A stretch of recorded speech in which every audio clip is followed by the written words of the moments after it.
Hi, Andhraprabha టీవీకి స్వాగతం. ఇవాళ మనతో మాట్లాడడానికి ఓకే టీవీ ఫౌండర్, జర్నలిస్ట్ శ్రావ్య గారు మనతో పాటు ఉన్నారు. Hi madam. హాయ్ అండి, నమస్తే. ఎలా ఉన్నారు? బాగున్నా మేడం. చాలా రోజుల తర్వాత ఈ ఇంటర్వ్యూ ఇవ్వడానికి ముందుకొచ్చారు. ఈ మధ్యకాలంలో మల్లన్న గారు బాగా బయటకు వచ్చారు. రెడ్లని దొంగన కొడుకులని కూడా పెద్ద స్టేట్మెంట్ ఇచ్చారు. అంతకన్నా పెద్ద స్టేట్మెంట్లో ఇచ్చిండు. అవును మేడం. యా, అసలు ఎందుకు అనాల్సి వచ్చింది? మల్లన్న ఇప్పుడు ఎందుకు బయటకు వచ్చారు? ఈ పాయింట్ మీద బీసీలకు నిజంగానే తెలంగాణలో అన్యాయం జరుగుతుందా? ఒకటి పాయింట్ నెంబర్ 1, మనం కుల మతాలకు అతీతంగా మాట్లాడుకోవాలి అంటే బీసీలకు ఖచ్చితంగా అన్యాయం జరుగుతుంది. దేశంలోనే బీసీలకు అన్యాయం జరిగేటువంటి ఏకైక రాష్ట్రం తెలంగాణ రాష్ట్రం. ఎందుకంటే ఎవరు అవునన్నా కాదన్నా తెలంగాణలో బీసీలు 60-70% పైనే ఉంటారు. కానీ ఎవరైతే రాజకీయంగా ఉన్నటువంటి సోకాల్డ్ రెడ్డిస్ ఉన్నారో సో వాళ్ళు ఎదగనివ్వట్లే. ఒకవేళ టికెట్స్ ఇచ్చినా సరే ఓడిపోయే సర్వేలు ఇప్పుడు కొత్తగా వచ్చినాయి కదా, ట్రెండ్ మారింది, అందరు సర్వేలు చేయించుకుంటున్నారు.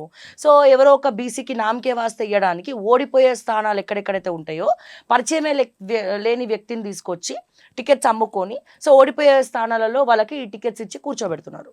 సో టికెట్స్ ఇచ్చినప్పటికీ వాళ్ళు అక్కడ స్ట్రాటజికల్గా ఓడిపోయేటువంటి పరిస్థితి వస్తుందన్నమాట. ఇదంతా కూడా ఒక గేమ్ అనే చెప్పుకోవచ్చు.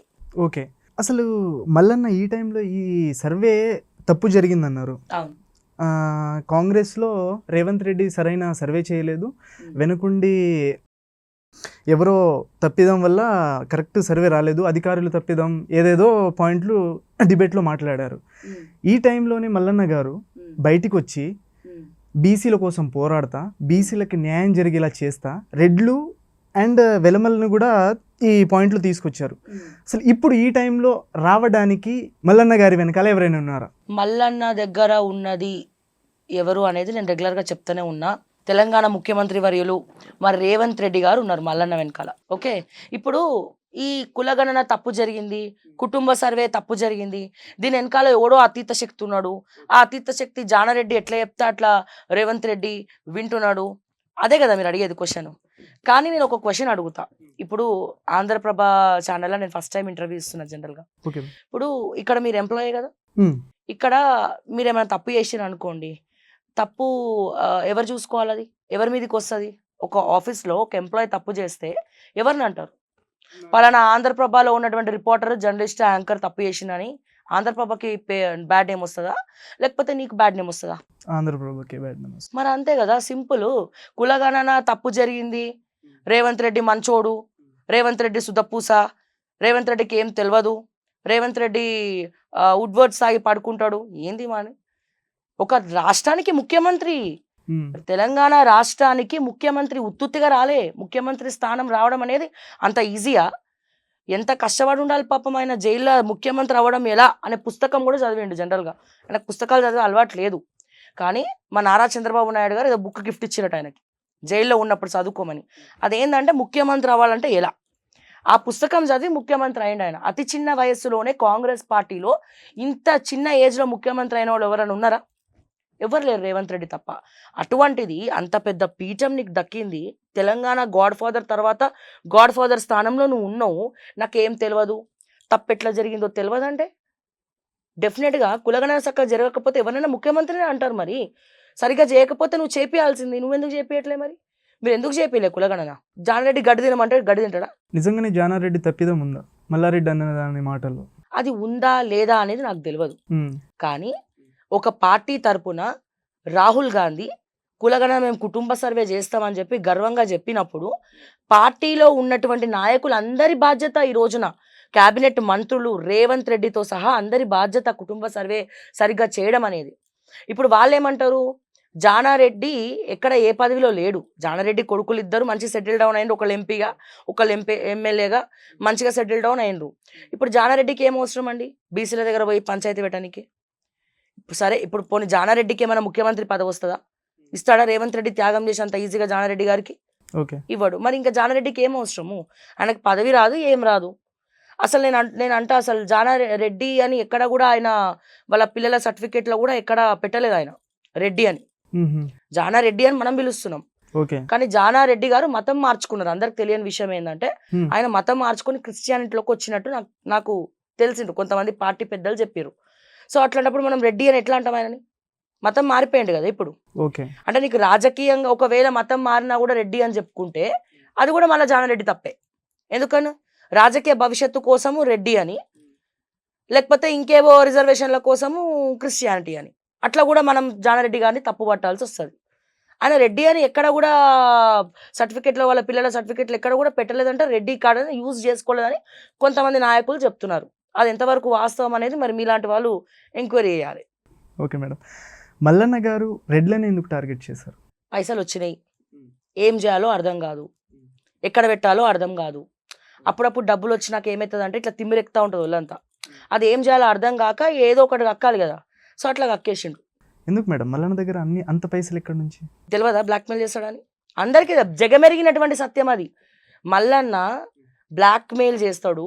అండ్ ఛానల్ అన్న అన్న మీరు ఛాయ్ తాగే పైసలు కాదన్న, అన్న ప్లీజ్ అన్న అని అమాయకంగా మాట్లాడినటువంటి మల్లన్న ముఖం ఎట్లున్నది, ఇప్పుడు రెడ్డిలు నా ఉచ్చదాగండ్రా భయ్ అన్న అహంకారం ఎట్లున్నది అంటే డబ్బు స్పీక్ అంటే డబ్బులు మాట్లాడుతున్నాయి. అప్పుడు ఛాయ్ పైసలు అడిగినప్పుడు నీకు బీసీ రిజర్వేషన్ గుర్తొచ్చిందా? అన్న నేను బీసీని అన్న, బీసీలే డబ్బులు వేయండి అన్న, అన్న ప్లీజ్ అన్న నా బీసీలారా ఒక 10 రూపాయలు కాదనుకొని బీసీ ప్రజలారా, బీసీ కుల సంఘాలారా నాకు పైసలు వేయమని ఎందుకు అడుక్కోలేము మళ్ళీ? మరి ప్రజలారా అన్నాడు కానీ అక్కడ రెడ్డి లేయొద్దు బీసీ లేదని ఏం అనలే కదా. అంతెందుకు మొన్న ఎమ్మెల్సీ ఎలక్షన్ అప్పుడు ఎందుకు దమ్ము లేదా? అప్పుడు ఎమ్మెల్సీ ఎలక్షన్ అప్పుడు చెప్పేది ఉండే మల్లన్న, నాకు రెడ్డిల ఓట్లు వద్దు, నేను తెలంగాణలో నేను రెడ్డిలను బహిష్కరిస్తున్నా, నేను ఒక ఇన్స్పిరేషన్ ఉంటా, బీసీలు మాత్రమే నాకు ఓట్లు వేయాలి అని చెప్పి మల్లన్న చెప్పిండు కదా ఎమ్మెల్సీలో. మీరు విన్నారా? చెప్పిండా ఎక్కడన్నా? చెప్పలేదు. మరి అంటే నీకు ఓట్లకేమో నీకు అందరు కావాలి, ఎమ్మెల్సీగా రావడానికి పట్టభద్రులు అందరు కావాలి, కానీ నీకు ఇక్కడ మాత్రం రెడ్డిలు వద్దు. నేను ఒప్పుకుంటా, బరాబర్ రెడ్డిల రాజ్యాధికారం నడుస్తుంది, నువ్వు రిజర్వేషన్ కోసం కొట్లాడు, నీతి నిజాయితీగా ధర్మబద్ధంగా కావాల్సింది అడుగు, కానీ ఏం లాంగ్వేజ్ అది? ఏం మాట్లాడుతున్నావు? ఏమన్నా అర్థం పర్థం ఉండాలి కదా. అంటే రెడ్డిలను కుక్కలు అనడం అంటే అందరు రెడ్డిలను కుక్కలతో బోధిస్తున్నావు, సంబోధిస్తున్నావా? ఇది ఎందుకు రియాక్ట్ అయ్యారంటే ఎవరో ఒక వ్యక్తి తన లైవ్కి మెసేజ్ పెట్టారంట, అది చూపించారు పబ్లిక్ మీటింగ్లోనూ చూపించారు. ఎవరా వ్యక్తి? ఎవరు? నువ్వు చూసినావా? నేను చూడలేదు. అంటే చూపించాడు. ఇక్కడ తెలంగాణ ప్రజలు ఉన్నారు కదా, ఎవరైనా చూసిరా? కమెంట్ ఎవరు పెట్టిరో చూపిమ్మనండి. ఎవరా మాధవ్ రెడ్డి? ఇప్పుడు నా మీద కక్ష కట్టి కొంతమంది ఓరో మంచిగా వీడియోలు చేసారు. ఓకే, నేను పోయి సైబర్ క్రైమ్లో కంప్లైంట్ ఇచ్చిన. మీకు కూడా తెలుసు, నా మార్నింగ్ న్యూస్ మీరు ఫాలో అవుతారో నాకు తెలియదు. లైవ్లా ఎవడన్నా నాకు అడ్డమైన కమెంట్లు పెడితే సబ్జెక్ట్ మీద నువ్వు ఎంతనన్నా మాట్లాడు, కానీ ఒక అమ్మాయి బయటికి వచ్చి మాట్లాడమే ఎక్కువ, అందులో నా కమ్యూనిటీ లాంటి వాళ్ళు బయటికి రావడం ఇంకా ఎక్కువ. సో ఇటువంటి పరిస్థితుల్లో నువ్వు అక్కడొచ్చి ఇజ్జేయి, ఇక్కడొచ్చి ఇజ్జి అంటే నేను మాట్లాడతలేను, బ్యాడ్ లాంగ్వేజ్ నేను మాట్లాడదలుచుకోలేదు. ఆ కమెంట్ పెట్టే వాళ్ళని నేను చాలాసార్లు కంప్లైంట్ ఇచ్చిన సైబర్ క్రైమ్లో. ఎవరైతే నాకు పదే కమెంట్స్ పెడుతున్నారో, ఎందుకు అంటే ఒక్కసారి మనం దాన్ని అడ్డుకోకపోతే ప్రతి ఒక్క ఇంకా చెలరగిపోతూనే ఉంటారు వాళ్ళు. ఇంకా ఏం చేస్తలేదు కదా, ఇంకా తిడదాం అని చెప్పి మా అమ్మనంటే నేను ఎందుకు కూరుకుంటా? నేను అన్నాను. సో అట్లా బ్యాడ్ లాంగ్వేజ్ పెట్టినందుకు నేను సైబర్ క్రైమ్లో కంప్లైంట్ ఇచ్చిన. మరి నువ్వెందుకు ఎందుకు అట్రాసిటీ కేసు పెట్టలే? బీసీలకు ఎస్సీలు ఎవరైనా పెట్టుకోవచ్చు, ఓసీలు కూడా అట్రాసిటీ పెట్టుకోవచ్చు. ఒక కులంని ఎవడైనా ఉద్దేశించి మాట్లాడినప్పుడు ఎవరైనా పెట్టుకునేటువంటి హక్కు రాజ్యాంగం కల్పించింది. ఓకే, ఇప్పుడు మల్లన్న గారి మీద ఎవరైనా కేసు పెట్టే అవకాశం ఉందా? మీరు ఇదే మాట అన్నారు, కులం మీద పాయింట్అవుట్ చేసి పెట్టిండ్రు కదా ఆల్రెడీ, మొన్న పెట్టిరు కదా పంజాగుట్ట పిఎస్లోనో ఎక్కడో, నాకు ఎగ్జాక్ట్గా గుర్తులేదు. బీఆర్ఎస్ పార్టీ నుంచి ఒక మహిళా కార్యకర్త రజితారెడ్డి గారు అని చెప్పి ఆవిడ కేసు పెట్టడం జరిగింది. మొన్నటికి రెడ్డి సంఘం తరపున రెడ్డిలందరూ కూడా వచ్చి కేసు పెట్టడం జరిగింది. ఎఫ్ఐఆర్ కూడా ఫైల్ అయింది. ఏమైతుంది అధికార పార్టీలో కేసు పెడితే? అంటే కాంగ్రెస్ పార్టీ ఇప్పుడు అధికార పార్టీ అన్నారు కదా, కాంగ్రెస్ పార్టీయే వ్యతిరేకంగా ఉన్నారు, కాంగ్రెస్ పార్టీ తరపు నుంచి నాయకులు మల్లన్నకి వ్యతిరేకంగా ఉన్నారని చెప్తున్నారు. అవునా? ఇది ఏమంత? ఇది ఫిబ్రవరి. మరి ఎందుకే నువ్వు ఏప్రిల్లో కూడా ఫూల్ చేస్తున్నావు నన్ను? కాంగ్రెస్ పార్టీ మల్లన్నకి ఏడన్నా వ్యతిరేకంగా ఉందా? మల్లన్న కాంగ్రెస్ పార్టీకి వ్యతిరేకంగా ఉన్నాడా? ఒక్క రేవంత్ రెడ్డికి తప్ప మల్లన్న అందరికీ వ్యతిరేకమే. కాంగ్రెస్ పార్టీ నిజంగానే మల్లన్నకి వ్యతిరేకంగా ఉండుంటే మల్లన్న లాంటి వ్యక్తికి టికెట్ ఇయ్యదు. ఒకవేళ ఇచ్చుంటే ఇచ్చిన తర్వాత మల్లన్న ఇట్లా పిచ్చి పిచ్చిగా మాట్లాడుతుంటే కంట్రోల్లో పెడుతుంది. ఎప్పుడో ఈ పార్టీకి సస్పెండ్ చేస్తుండే. బక్కా జడ్సన్ ఉన్నాడు, సోషల్ మీడియాకి ఇంటర్వ్యూ ఇస్తున్నాడు అని చెప్పి చిన్న రీజన్. సోషల్ మీడియా ఛానల్స్కి అంటే మనం గుట్టంగాలం కదా, ఇప్పుడు యూట్యూబ్ గుట్టంగాలం అనమాట, కొత్త పేరు పెట్టిండు మరి రేవంత్ అన్న. సో ఇంటర్వ్యూలు ఇస్తున్నాడు అని చెప్పి, ఉన్నది ఉన్నట్టు మాట్లాడుతున్నాడు అని చెప్పి షోకాజ్ నోటీసులు 2 రోజులే టైం పెట్టి సస్పెండ్ చేసి పడేసి నిర్దాక్షిణంగా. మరి అదే తీర్మానం వలనకి ఎందుకు వర్తించదు? ఫిబ్రవరి 12వ తారీఖు వరకు డెడ్ లైన్ ఎందుకు పెట్టినారు? అంత టైం ఎందుకు ఇచ్చినారు? అంత ఇస్తే కూడా నా ఫోన్ ఇప్పుడు లేదు, లేకపోతే ఆ వీడియో మీకు చూపిస్తుండే. ఎట్లా తింటిండు మీరు చూసిరా? ఏం తింటిండో మళ్ళా? క్రమశిక్షణ కమిటీ అని ఉంటుందట. ఫస్ట్ వాళ్ళకి మరి కాంగ్రెస్ లో క్రమశిక్షణ కమిటీ షోకాజ్ పంపిస్తుంది. సో షోక్ కోసం షోకాజ్ నోటీస్ పంపించారు. మళ్ళా ఏమన్నాడండి, అలా పరువు తీసేసిండు. ఎవడరా నువ్వు, నాకు షోకాజ్ లేనికి మీరు ఎవడరా, ఇది నా పార్టీ, ఇది మా బీసీల పార్టీ, మా బీసీలు పండబెట్టి తొక్కుతారా అన్నాడు. అంటే ఇప్పుడు షోకాజ్ నోటీస్ ఇచ్చిన వాళ్ళకే నువ్వు తిడుతున్నావు. మరి ఇప్పుడు కమిటీ ఏం చేయాలి? బీసీ అని సెపరేట్ పార్టీ పెట్టేశారా? ఇప్పుడు బీసీలు అని పార్టీ పెడతారండి. బీసీలు పార్టీ పెట్టిన తర్వాత ఈయననే అనౌన్స్ చేసుకుంటాడు, ఈయననే సీఎం అనుకుంటాడు. మొన్న ఏదో శాటిలైట్లో ఒక డిబేట్లో చూసిన నేను, మల్లన్న గారిది ఒక డిబేట్ చూసిన. అందులో నేను సీఎం అయితే అవసరమైతే పిఎం అవుతా అంటాడు. ఇప్పుడు అట్లా పిఎం అయితా అన్నబట్టే చంద్రబాబు నాయుడు గారు ఆంధ్రప్రదేశ్లో మంచిగా ముఖ్యమంత్రిగా మంచి చేసిన తర్వాత నరేంద్ర మోడీ ఎవరెవరైతే పిఎం అవుతా అన్నారో వాళ్ళందరినీ కూడా ఎట్లా గేమ్ ఆడిండో మీకు తెలుసు. కేసీఆర్ కూడా నేను పిఎం అవుతా అన్నాడు. ఇప్పుడు ఏమైందో కూడా మీకు తెలుసు. ఇప్పుడు ఈయన కొత్తగా వచ్చి మళ్ళీ పిఎం అవుతా అంటాడు. పిఎం తర్వాత అవ్వు, ఫస్ట్ తెలంగాణ రాష్ట్రానికి సీఎం అవ్వు. అవుతాడా? అవ్వనిస్తారా? 2 లక్షల మంది బీసీ సపోర్ట్ ఎక్కడండి? ఏ బీసీ సపోర్ట్ అండి? మల్లన్న అనుచరులు తప్ప. ఇప్పుడు నేను ఒకటి చెప్తున్నానండి, రాష్ట్రంలో నేను ఒకటి నమ్ముతా. ఒకటి డబ్బున్న రిజర్వేషన్, ఇంకోటి డబ్బు లేని రిజర్వేషన్. రెండే. డబ్బున్నోడు బీసీ అయినా రెడ్డి అయినా ఎవడైనా డబ్బు లేనోడిని చులకనగా చూస్తాడు. మీకు తెలియదా? డబ్బు లేకపోతే ఎవ్వరు కూడా మనం దేకరు, అసలు చూడరు, మన వైపు కూడా చూడరు డబ్బులు లేకపోతే. అంతకన్నా దౌర్భాగ్యమా అండి? అంటరాని వాడితో సమానంగా చూస్తారు డబ్బులు లేకపోతే ఈ ప్రపంచంలో. మీరు ఏం చూసినారు? మీరు లక్కీ భాస్కర్ సినిమా చూసిరు కదా, మరి నీకు క్లియర్. అట్లా అంటే ఇటువంటి స్టోరీస్ నుంచే పుట్టుకొచ్చినాయి అట్లాంటి సినిమాలు తీస్తున్నారు మరి మధ్య. అటువంటి చిన్న చిన్న సినిమాలు ఈ కాలంలో సూపర్ డూపర్ హిట్ అవుతున్నాయి అంటే ప్రజలకి ఎంత బాగా అటువంటి స్టోరీస్ కనెక్ట్ అవుతున్నాయో మీరు అర్థం చేసుకోవచ్చు. మరి ఇప్పుడు చెప్పండి, బీసీలలో డబ్బు లేని వాళ్ళు ఉన్నారు, మన రెడ్డిలలో డబ్బులు లేని వాళ్ళు ఉన్నారు, బ్రాహ్మణులలో డబ్బులు లేని వాళ్ళు ఉన్నారు, నీకు వెలమల్లో డబ్బు లేని వాళ్ళు ఉన్నారు, ఎస్టీలలో డబ్బులు లేని వాళ్ళు ఉన్నారు, ఎస్సీలలో డబ్బులు లేని వాళ్ళు ఉన్నారు. సో అన్ని కులాల డబ్బులు లేని వాళ్ళు ఉన్నారు కదా. అంబేద్కర్ గారు చెప్పింది కూడా ఏంది? వెనుకబడినటువంటి వాళ్ళంటే అన్ని కులాలలో ఎవరెవరైతే వెనుకబడిన వాళ్ళు ఉన్నారో, ఎవరైతే ఆకలి చావులకు అలుమటిస్తున్నాడో, సో వాళ్ళకు మీరు అభివృద్ధిలోకి తీసుకురావాలి అని చెప్పడం జరిగింది. దాన్ని వీళ్ళు మొత్తం మార్చేసి ఎట్లా పడితే అట్లా చేసేసి ఇది చేస్తున్నారు. రెడ్డిలలో లేరా అండి పేదోళ్ళు? బీసీలలో లేరా అండి మా పద్మశాలి బిడ్డలు? మీరు సిరిసిల్ల పోయి ఒకసారి మైకు పెట్టండి మా చేనేతదారుల మీద, పద్మశాలి బిడ్డలు, వాళ్ళకి బతుకమ్మ చీరల పైసలు ఇప్పటి వరకు రాలే.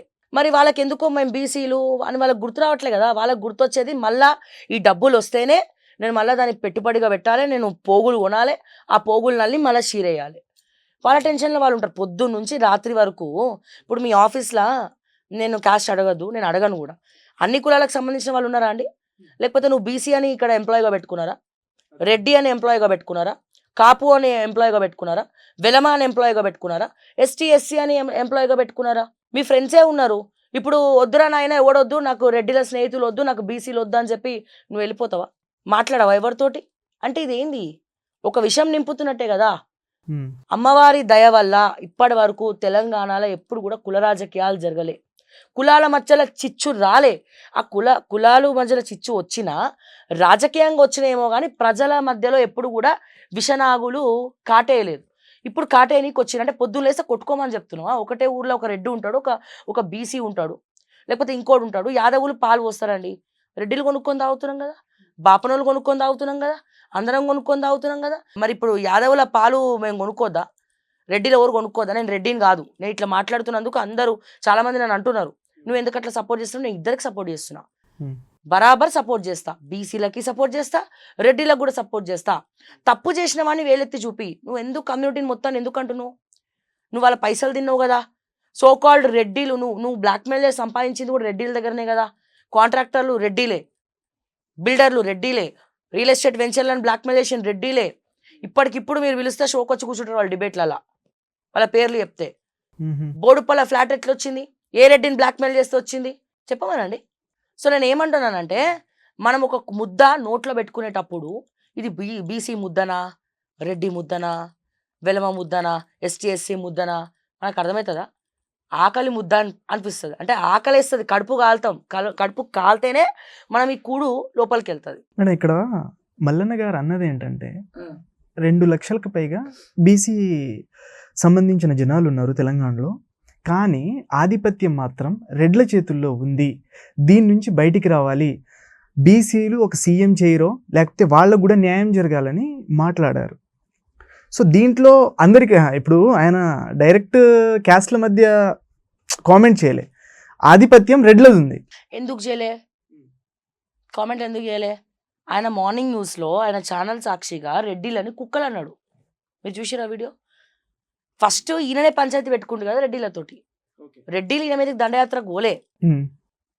మార్నింగ్ న్యూస్లో, క్యూ న్యూస్లో మల్లన్న గారు రెడ్డిలు కుక్కలు అన్న తర్వాతనే మొన్న బహిరంగ సభలో ఉచ్చలు దాగండి అన్నాడు. కమెంట్ ఓడో పెడితే ఆ కమెంట్ ఉద్దేశించి ఈయన మాట్లాడడం జరిగింది. మళ్ళీ కామెంట్ పెడితే అన్నాడా లేకపోతే ఆయన చెప్దాం అనుకున్నారా? ఆ కామెంట్ ఇప్పుడు అది ఫేక్ కమెంట్ అండి, అది ఫేక్ కమెంట్. నేను చెప్తున్నా కదా, మల్లన్న టీంలో చాలా మంది ఉన్నారు, మల్లన్న అనుచరులు. సో చాలా ఫేక్ అకౌంట్స్ క్రియేట్ చేయబడ్డాయి, చాలా ఫేక్ అకౌంట్స్ క్రియేట్ చేయబడ్డాయి. ఆ ఫేక్ అకౌంట్స్ ని నిజంగా కమెంట్ ఒకవేళ ఎవడన్నా పెడితే నువ్వు కంప్లైంట్ ఇయ్యి, సైబర్ క్రైమ్లో కంప్లైంట్ ఇయ్యి, అట్రాసిటీ కేసు పెట్టు వాడి మీద. అకౌంట్ ట్రేస్ చేయడం ఎంతసేపు అండి? వాడిని రెడ్డి రోడ్డు మీద పెడితే నేనే చొప్పించుకొని కొడతా, లేకపోతే రెడ్డి సంఘాలనే సిగ్గులేదారా ఇగో కొట్టి చంపండి వాడిని అట్లా మాట్లాడతాడా అని చెప్పి కొడతారు. వాడు ఓడో తెలియదు, మాధవరెడ్డి ఓడో తెలియదు. అసలు ఎవడు వాడా మాధవరెడ్డి? ఒక అన్నోన్ పర్సన్ కామెంట్. కంప్లైంట్ ఇయ్యి సైబర్ క్రైమ్లో, పోలీస్ స్టేషన్లో అట్రాసిటీ కేసు పెట్టు.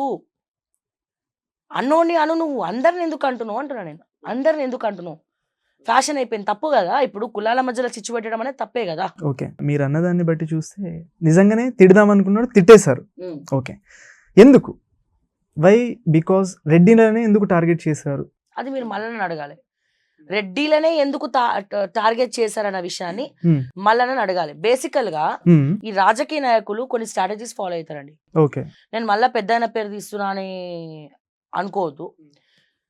తెలంగాణ ఉద్యమం చాలా మంచి ఉద్యమము. ఎంతో మంది విద్యార్థులు, ఉద్యమకారులు వీళ్ళందరూ కలిసికట్టుగా పోరాడితే ఎంతో మంది బలిదానాల మధ్యలో తెలంగాణ సాధించుకున్నాం. ఓకే, కానీ కేసీఆర్ చేసేటువంటి ఉద్యమాన్ని తెలంగాణలో ఉన్నటువంటి చిన్నపిల్లని, అంటే నేను అప్పుడు డిగ్రీ ఫస్ట్ ఇయర్ అప్పుడే జాయిన్ అయినా తెలంగాణ ఉద్యమం స్టార్ట్ అయినప్పుడు ఉస్మానియా యూనివర్సిటీ ఆంధ్ర మహిళా సభలో. ఓకే, సో అంటే నేను చూస్తుండే లైవ్ లో, మేము కూడా పార్టిసిపేట్ చేసినాం, లైవ్ లో నేను చూసిన కాబట్టి చెప్తున్నా. తెలంగాణ జర్నలిస్టులు ఎవరైతే ఉన్నారో కేసీఆర్ గురించి చాలా అద్భుతంగా ఫ్రంట్ పేజీలో రాసినారు. చాలా మంది జర్నలిస్టులు, తెలంగాణలో ఉన్నటువంటి జర్నలిస్టులు, ఎందుకంటే ఇప్పుడు ఉన్నటువంటి ఛానల్స్ అన్ని కూడా ఎక్కువ ఆంధ్రాకి సంబంధించినటువంటి ఛానల్స్ ఉన్నాయి కాబట్టి అక్కడ కూడా తెలంగాణలో ఎవరైతే ఎంప్లాయీస్ ఉన్నారో వాళ్ళని చిన్న చూపు చూస్తున్నారని చెప్పి, సో తెలంగాణ రావాలే, ఎందుకంటే ఛానల్స్ కూడా సపరేట్ అవుతాయి, Andhra channels Telangana channels separate అవుతాయి అని చెప్పి జర్నలిస్టులు కేసీఆర్ని అద్భుతంగా చూపించినారండి. జర్నలిస్టులు రాసినటువంటి వార్తలు పెద్ద సెన్సేషన్ అయింది. సో ఉద్యమము, తెలంగాణ ఉద్యమం ఒక ఎత్తు, మా తెలంగాణ జర్నలిస్టు రాసినటువంటి వార్తలు ఒక ఎత్తు. ఎవరి వల్లనైతే కేసీఆర్ ఒక హీరో లెక్క, తెలంగాణ బాపు లెక్క మా తెలంగాణ సీనియర్ జర్నలిస్టు చూపించినారో, ఈయన అధికారంలోకి రాగానే జర్నలిస్టులను, శాటిలైట్ మీడియాను, వార్తాపత్రికలను తొక్కిపెట్టినాడు.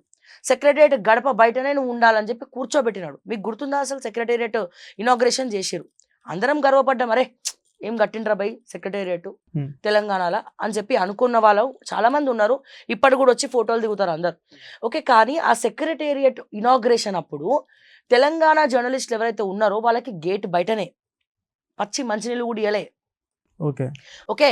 అదే నేషనల్ మీడియాని, అంటే నేషనల్ మొత్తం కోడే వీడు జాతీయ పార్టీ అయింది కదా బీఆర్ఎస్. నేషనల్ మీడియా మొత్తం అన్ని పేపర్లలో రావాలని చెప్పి తెలంగాణ జర్నలిస్టులను అవమానపరిచి గేట్ బయట పెట్టి, ఈ ఎవరైతే నేషనల్ మీడియాలకు తెలంగాణ టూరిజం బస్సులు ఏర్పాటు చేసి, ఏసీ రూమ్లు ఏర్పాటు చేసి, టూరిజం ప్లాజాలో డిన్నర్ ఏర్పాటు చేయాలి. ఎందుకంటే ఖచ్చితంగా ఎవరు వచ్చినా మనము, కానీ మనోళ్ళని మనం అవమానించద్దు కదా. వాళ్ళని స్పెసిఫికల్గా గేట్ లోపలికి కూర్చోబెట్టినారు, వీళ్ళకి ఎవరికి కూడా పాసులు ఇవ్వలే. అంటే ఎవరి వల్లనైతే పైకి వచ్చినారో వాళ్ళందరినీ కూడా పక్కన పెట్టేసిండు కేసీఆర్. ఇది నేను చెప్పక్కర్లే, బుద్ధి చెప్పారు కదా. బుద్ధి చెప్పారు. ఇప్పుడు బుద్ధి వచ్చింది. అట్లనే ఇప్పుడు నెక్స్ట్ సీఎం రేవంత్ రెడ్డి విషయానికి వద్దాం. రేవంత్ రెడ్డి గారు ముఖ్యమంత్రి అవ్వడం అనేది రేవంత్ రెడ్డి గారి గొప్పతనం కాదు.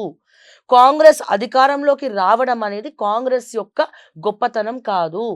సో కాల్డ్ శాటిలైట్ మీడియా ఏవైతే ఉన్నాయో వాళ్ళు ప్రతి ఒక్క పార్టీకి వన్ సైడ్ వర్క్ చేసే, ఎవరికి డప్పులు వాళ్ళకు కొట్టుకున్నారు, భజన వేసుకున్నారు. కానీ కుండ బద్దల కొట్టినట్టు ప్రజా సమస్యలను వెలికి తీసి కేసులు పెట్టించుకొని వీళ్ళ కుట్రలకు బలయ్యి, సో యూట్యూబర్స్ ఎవరైతే ఉన్నారో డిజిటల్ మీడియా, సోషల్ మీడియా అత్యద్భుతంగా వర్క్ చేసింది. ఓకే. సో తీన్మార్ మల్లన్న కూడా ప్రతిపక్ష పాత్ర పోషించిండు. తీన్మార్ మల్లన్న గారు ఫస్ట్ ప్లేస్ ఎప్పుడు కూడా ఈ విషయంలో తీన్మార్ మల్లన్న గారికి ఉంటుంది. ఎక్కడ కూడా ఈ విషయంలో తీన్మార్ మల్లన్న ఎక్కడ కూడా మేము డిస్రెస్పెక్ట్ చేయము. ఎందుకంటే ఆయన ట్రెండ్ సెట్టర్. ఒక వార్తలు ఇట్లా కూడా చదవచ్చు అని చూపించింది బరాబర్ తీన్మార్ మల్లన్నే. కానీ ఇప్పుడు కూడా మేము బాధతో తిడుతున్నాం. అదే తీన్మార్ మల్లన్న ఎటువంటి స్ఫూర్తి తీసుకోవాలి, ఏం నేర్చుకోవాలి మేము మాకు అర్థమైతలేదు. ఇప్పుడు అదే తీన్మార్ మల్లన్న అని చూసి మాకు బాధ అనిపిస్తుంది. ఇప్పుడు ప్రతిపక్ష పాత్ర పోషిస్తలేడు. ఓకే, కాంగ్రెస్లోకి వచ్చిన అది వేరే విషయం, మళ్ళీ టాపిక్ డైవర్ట్ అయిపోతుంది. సో ఇట్లా సో కాల్డ్ యూట్యూబర్సే చూపించిరు. మేము ప్రజా సమస్యల మీద చూపిస్తే ఆ ప్రజా సమస్యలనే మెట్టుగా పేర్చుకొని రేవంత్ రెడ్డి సూపర్ స్టార్ అయ్యిండు, ముఖ్యమంత్రి అయ్యిండు. అండ్ అక్కడ కూడా బండి సంజయ్ గారు బీజేపీ అధ్యక్షుడు మారకపోయి ఉంటే ఎలక్షన్స్కి ముందర బండి సంజయ్ మీద, మరి బండి సంజయ్ కూడా బీసీఏ కదా, మరి ఆయన మీద కూడా మరి సో కాల్డ్ ఎవరు కుట్రలు చేసిండ్రు? ఇంకో బీసీ లీడరే కుట్ర చేసిండు బండి సంజయ్ మీద. ఎవరా బీసీ లీడర్ తెలియదా మీకు? బండి సంజయ్కి ఈటల రాజేందర్కి పడదు. ఈటల రాజేందర్ గారు బీసీ, ముదిరాజ్. బండి సంజయ్ గారు కూడా బీసీఏ, ఆయన మున్నూరు కాపు. సో ఇట్లా ఒక బీసీకి రాలే అధ్యక్ష పదవి. ఈయననే పోయి కంప్లైంట్ ఇచ్చిండు కదా ఢిల్లీలో. ఈటల రాజేందర్ గారే నేను బండి సంజయ్ గారు ఉంటే నేను రాజీనామా చేస్తా అని చెప్పి ఒకరికొకరికి పడలేదు. ఈ బండి సంజయ్ గారి పాదయాత్రలో హుజరాబాద్ ఎంపీ కాన్సెన్సీ కదా, వన్ ఆఫ్ ద ఎంపీ కాన్సెన్సీ బండి సంజయ్కి. సో ఈటల రాజేందర్ గారు మనుషులకు అందరికి చెప్పిండు వాళ్ళ కార్యకర్తలు ఎవరు కూడా బండి సంజయ్ పాదయాత్రలో పార్టిసిపేట్ చేయొద్దు అని చెప్పి. ఎంతవరకు కరెక్ట్ అది? మరి ఇక్కడ ఒక బీసీకి ఇంకో బీసీఏ కదా శత్రువు అయిండు, అవునా కదా? సరే, ఇప్పుడు టాపిక్ డైవర్ట్ అయిపోతుంది. ఇందాక మనం మ్యాటర్లోకి వద్దాం.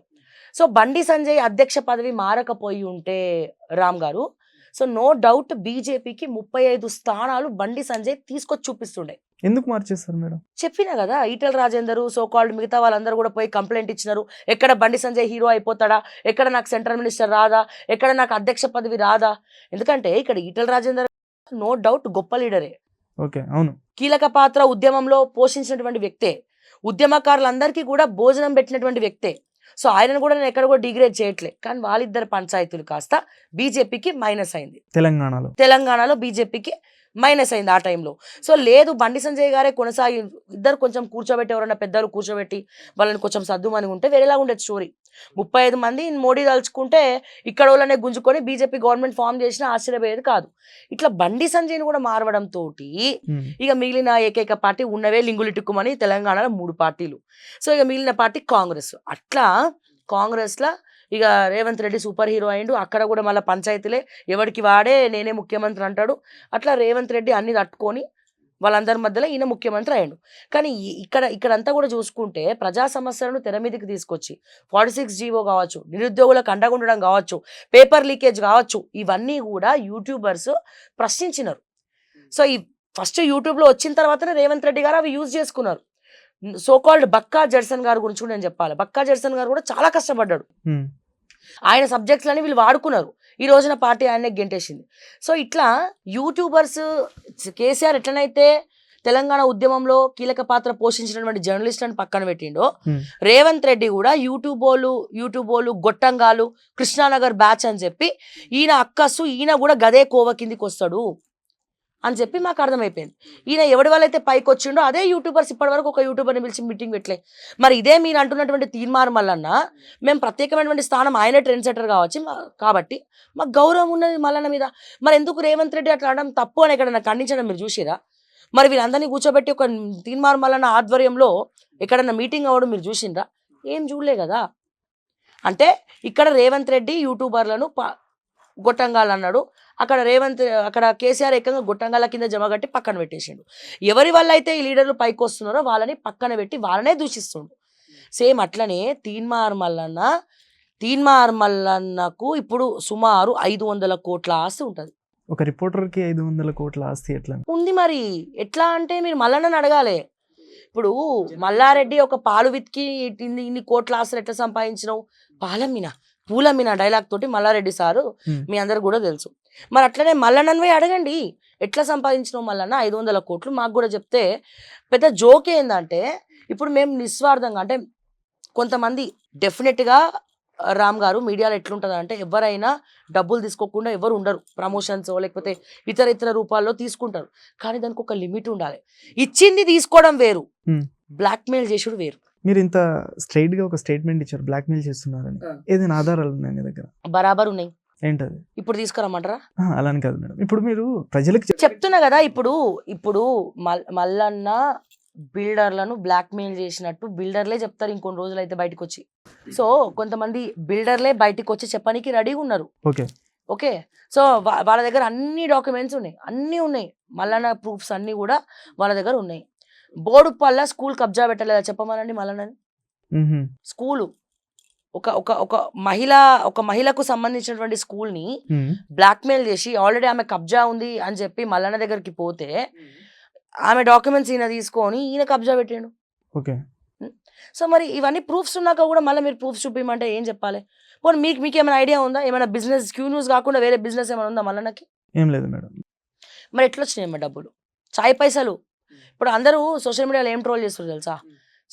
మా జీవితం మేము ఈయనకి చాయ్ పైసలు ఇచ్చి హెలికాప్టర్ కొనిపించినట్టు అయింది. ఇప్పుడు కూడా లైవ్ లో వచ్చేసి ప్రజల కోసమే పోరాడుతున్నా, నేను ఏ పార్టీ తరపున కాదు, కాంగ్రెస్ తప్పు చేసిన బయటకు వచ్చి నిలదీస్తా అంటున్నారు. మరి ఇప్పుడు బయటికి రామను ఎందుకు వస్తాడు? ఇప్పుడు బీసీల కోసం షోకాజ్ ఇచ్చింది కదా. షోకాజ్ ఇస్తే బరాబర్ రాజీనామా చేసి పడేస్తా హట్ చట్ అనాలే, అంతేగాని నువ్వు వడరా నాకు షోకాజ్ అనికి పండబెట్టి తొక్కుతాం బీసీలం. ఈయన నాకు అర్థంగా కడుగుతా, బీసీలందరికీ షోకాజ్ రాలే, మల్లన్నకే వచ్చింది. కానీ పండబెట్టి తొక్కుతా అని ఈయన అనకుండా మళ్ళీ అక్కడ బీసీలను పండబెట్టి తొక్కుతామంటాడు. అంటే ఈయన కోసం, ఈయన స్వలాభం కోసం బీసీలని అడ్డు పెట్టుకుంటున్నాడు.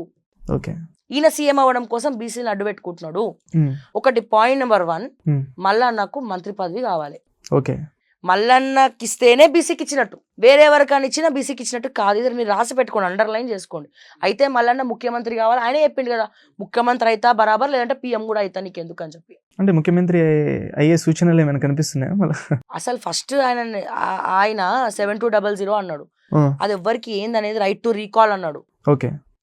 ఏ కాల్ రాలే, right to recall A call రాలే. తెలంగాణ నిర్మాణ పార్టీ పెట్టి అందరికి టికెట్లు ఇచ్చి పైసలు వసూలు చేసిండు. అందరు క్యూ న్యూస్ కమిటీ మెంబర్స్ ఎవరెవరైతే స్టేట్ వైడ్ ఉన్నాడో అందరికి టికెట్లు ఇస్తా, అందరు నించోండ్రా బై, మనమే ఒక ఇచ్చేద్దామని చెప్పి. తెలంగాణ నిర్మాణ పార్టీ ఏమైంది? పడుకుందా? ఎందుకు మరి ఇప్పుడు వేరే పార్టీస్లకు ఎందుకు కండవా ఎందుకు మారింది? అందుకే కదా మల్లన్న క్రెడిబిలిటీ లాస్ అయ్యిండు. అందుకే కదా మల్లన్న ఎవరు నమ్మట్లేదు. సో కాల్డ్ బీసీలు అరే ఇంతెందుకండి బీసీ గర్జన సీఎం అని చెప్పి మాట్లాడుతున్నాడు కదా. పెద్దలు మహానుభావులు ఎందరెందరో మహానుభావులు ఉన్నారండి, ది గ్రేట్ లెజెండరీ లీడర్స్ ఉన్నారు బీసీలల్లా. అప్పుడే కాసాని జ్ఞానేశ్వర్ గారు అప్పుడే 99 కులాలను ఏకం చేస్తూ అతిపెద్ద బీసీ పార్టీని పెట్టిండు. TV9 కంటే ముందు సత్య టీవీ అని చెప్పే ఒక పెద్ద ఛానల్ పెట్టిండు. ఇప్పటికీ కూడా బీసీల విద్యార్థులు చదువుకోవడానికి ఆకలితో ఉండద్దు అని చెప్పి ఇక్కడ ఎక్కడో బీసీ భవన్ ఏదో కట్టి ఎవడొస్తే వాళ్ళకి ఫుడ్ పెడుతుండు, పైసలు ఖర్చు పెడుతుండు.